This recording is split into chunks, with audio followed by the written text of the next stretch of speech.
Welcome to அன்பர்சி kitchen. இன்றைக்கி அன்பர்சி கிச்சனில் நாம் இந்த தங்க அரளி செடியை பற்றி தான் பார்க்க போகிறோம். மஞ்சள் நிற பூ பூக்கக்கூடிய இந்த அரளிக்கு பேர் தாங்க தங்க அரளின்னு பேர். இந்த தங்க அரளி செடியை நம்மளோட வீட்டுக்கு முன்னாடி வைக்கலாமா வைக்கக்கூடாதா அப்படிங்கிறத தான் பார்க்க போகிறோம்.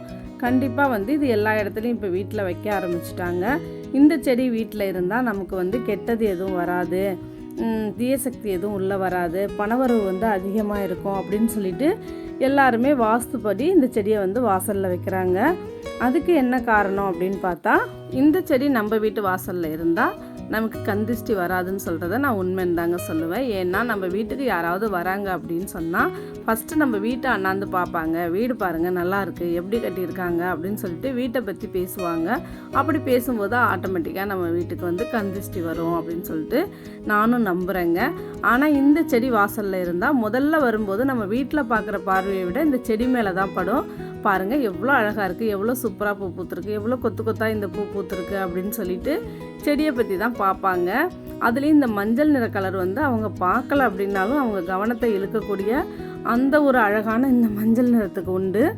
அப்புறம் நம்ம வீட்டுக்குள்ளே வந்தவொடனே ஃபஸ்ட்டு அவங்க நல்லா இருக்கீங்களான்னு கேட்குறதுக்கு முன்னாடி வாசலில் வச்சுருக்க செடி நல்லா இருக்குங்க, நல்லா பூ பூத்துருக்குங்க அப்படின்னு சொல்லி செடியை பற்றி கொஞ்சம் நேரம் பேசுவாங்க. அப்போ வீட்டை கவனிக்கிறதோ வீட்டில் இருக்க கவனமோ ஃபஸ்ட்டு அவங்களோட கவனம் செடியில் விழுந்துருது. அடுத்தது தான் மற்றதை பற்றி பேசுவாங்க. அதனால் நமக்கு கந்திஷ்டி வராது அப்படின்னு சொல்லிட்டு நானும் நம்புகிறேங்க. இந்த செடியை அதனால தான் என்னோடய வீட்டுக்கு முன்னாடி வச்சு வளர்த்துருக்கேன். இதிலே 2 விதமாக இருக்குது. ஒன்று சீசனுக்கு மட்டும்தான் பூ பூக்கும்.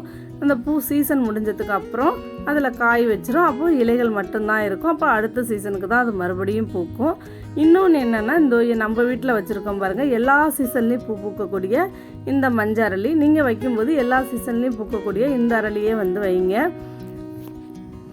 அரளி செடியை வீடுகளில் வைக்கக்கூடாது அப்படின்னு சொல்லிட்டு ஏன் சொல்லியிருக்காங்க அப்படின்னா, அந்த காலத்தில் அரளி செடி நிறைய விஷத்தன்மை வாய்ந்த காய் காய்க்கக்கூடிய அரளி செடி நிறைய இருந்துச்சு. இந்த அரளி செடியை நம்மளோட வீட்டுக்கு பக்கத்தில் வச்சா குழந்தைகள் விளையாடும் போது அந்த காய் ஏதாவது கீழே விழுந்து கிடந்துச்சுன்னா அதை எடுத்து சாப்பிட்ருவாங்க. அப்படி வாயில் வச்சுட்டாங்கன்னா அந்த விஷம் குழந்தைங்களோட உயிரை போக்கக்கூடிய அளவுக்கு இருக்கும்.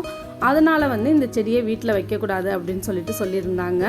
வீட்டில் ஏதோ ஒரு கோபம் அப்படி வரும்போது அந்த காய்களை சாப்பிட்டுடுவாங்க, அதனால் அவங்களோட உயிரே போயிடும். அப்படிங்கிறதுனால அரளி செடியை வீட்டுக்கு பக்கத்தில் வைக்கக்கூடாது அப்படின்னு சொல்லிட்டு முன்னோர்கள் சொல்லி வச்சுருந்தாங்க.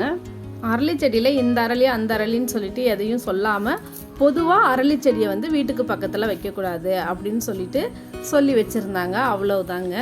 நமக்கு தீங்கு விளைவிக்கக்கூடிய கார்பன் டை ஆக்சைடு காற்றை அது எடுத்துக்கிட்டு நல்ல சுத்தமான நம்ம சுவாசிக்கக்கூடிய ஆக்சிஜன் நமக்கு தருதுங்க.